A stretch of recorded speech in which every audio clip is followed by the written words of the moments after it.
A paz do Senhor a todos. Eu sou o Paulo Bernardes. Venho por meio deste canal chamado Luzes da Graça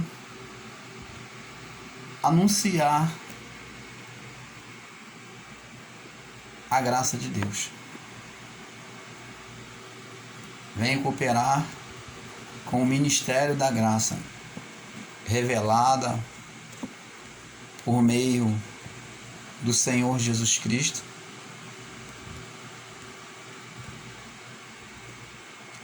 e por meio de Paulo, a quem foi dado toda a revelação do propósito, do amor e da salvação de Deus que chegou às nossas vidas. E falando sobre a manifestação da graça, que é o amor de Deus revelado a nós, por meio de seu Filho Jesus Cristo, gostaria de mostrar a vocês que este amor se iniciou por meio de Jesus Cristo,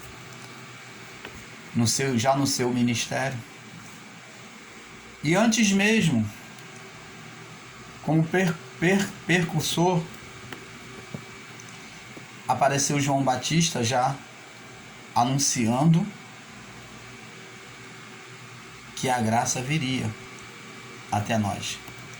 João Batista apareceu no deserto depois dos 400 anos de silêncio de Deus, anunciando que estaria próximo o reino de Deus. E o que é o reino de Deus senão a manifestação da graça de Deus? Em Mateus 3:2, João Batista vem anunciando: arrependei-vos, porque está próximo o reino de Deus. E então, depois de algum tempo anunciando o arrependimento sobre aquele povo, sobre o juízo que estaria para chegar, sobre a mudança de governo, apareceu João Batista, Jesus até João Batista se achegou no Rio Jordão, e então se deixou ser batizado por João Batista, e a partir de então Jesus começou a anunciar: está perto o reino de Deus, a hora já chegou, está perto. Em Lucas 10, do verso 1 ao 12.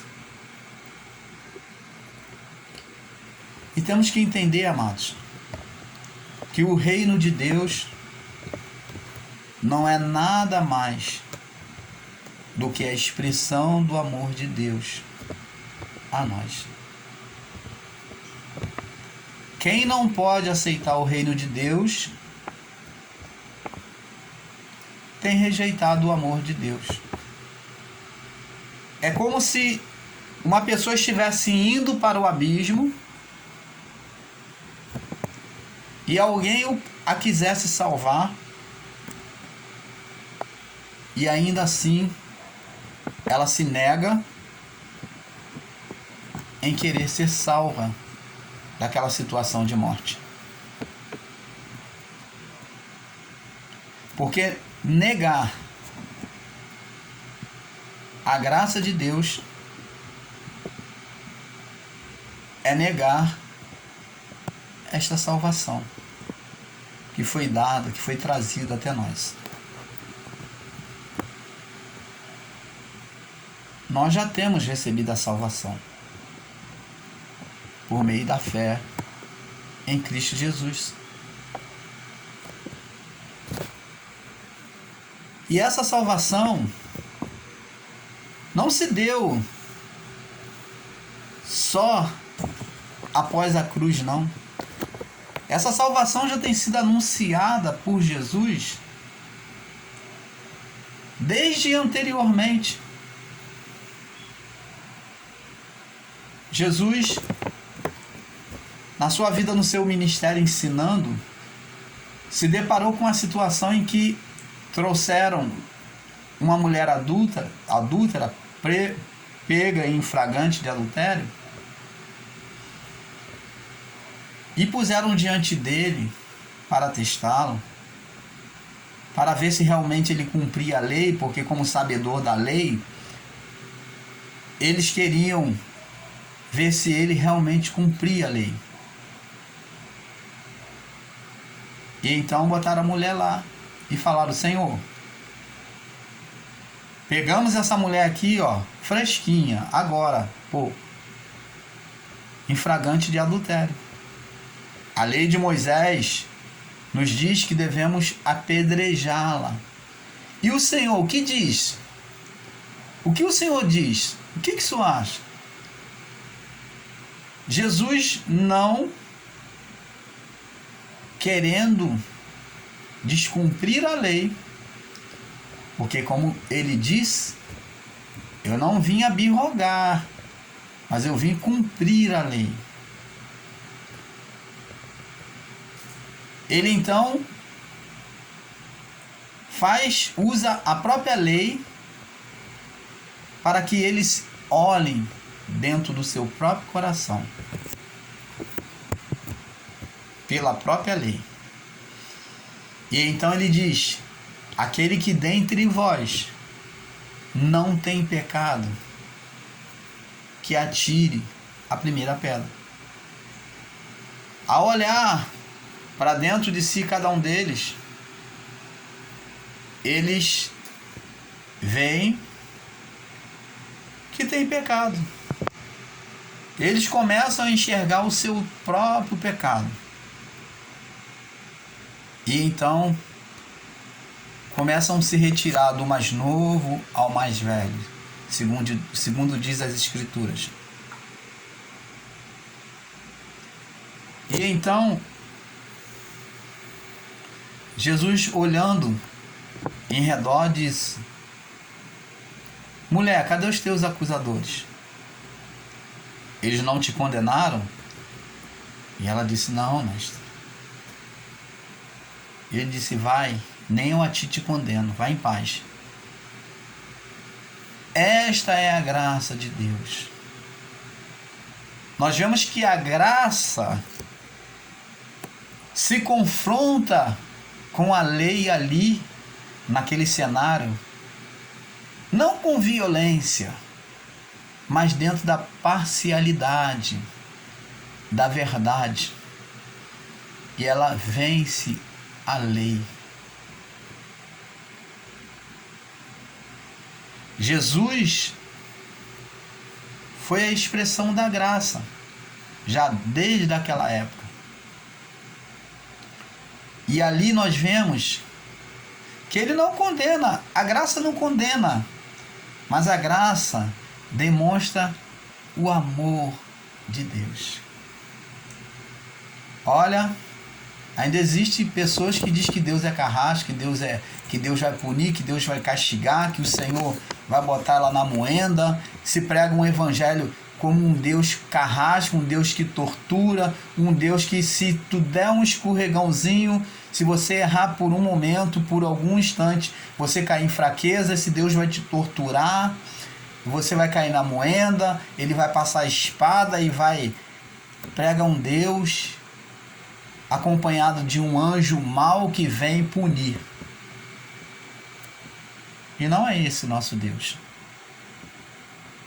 Deus, ele é amor.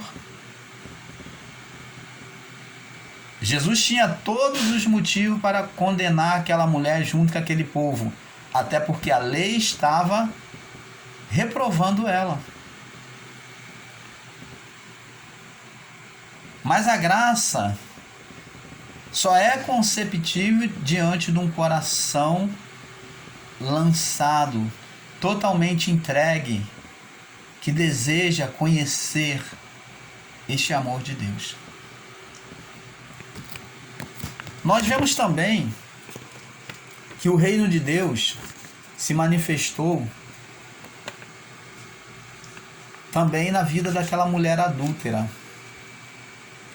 Quando a mulher adúltera, nós vemos em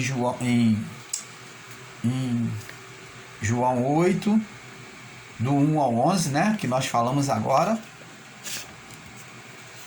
E nós vemos também que o reino de Deus se manifestou na vida dos 10 leprosos, que teriam que cumprir a lei, ser inspecionado pelo sacerdote, para ver se realmente estavam curados. Chegando até Jesus, Jesus não vai lá e cura eles e fala, ó, vai embora que vocês estão curados.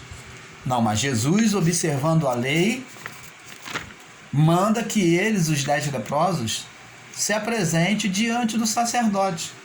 Jesus se colocou debaixo da lei.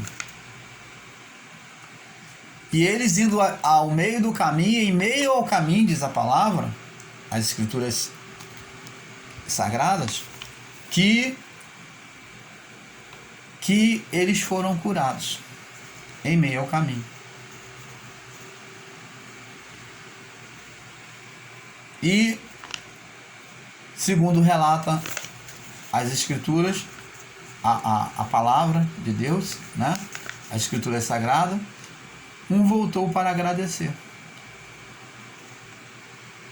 Então, quando esses 10 leprosos foram até o sacerdote é que avaliava se eles realmente estavam curados ou não. Eles tinham que oferecer ainda assim uma oferta de purificação, segundo era pombinhas, né? As rolinhas, que era a oferta de purificação. Jesus manda, ó, vai até o sacerdote e oferece a oferta de purificação dos seus pecados. Quando eles se submeteram, acreditaram na palavra do Senhor Jesus, eles foram curados. Então, irmãos, amados irmãos, vemos também a cura do cego. Quem poderia curar um cego naquela época? Jesus, por curar um cego e mudo, foi chamado de príncipe do Beelzebul, porque ninguém poderia fazer isso se não fosse pelo poder de Deus. E o povo da cultura daquela época conhecer que o único que tinha poder de curar, segundo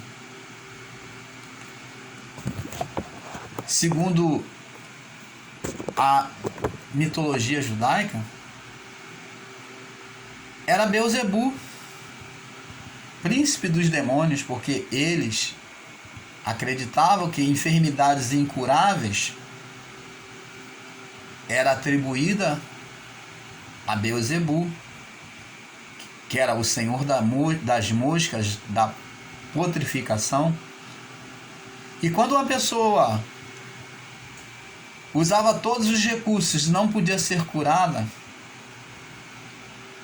julgavam eles, segundo a sua mitologia, suas crenças judaicas, que ela foi sentenciada por Beelzebul à morte, que não tinha jeito. E Jesus então aparece curando aquele cego.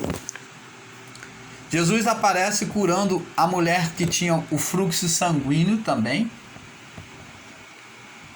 que gastara tudo com os médicos e não podia ser curada. Então, para eles, aquela mulher estava condenada por Beelzebul.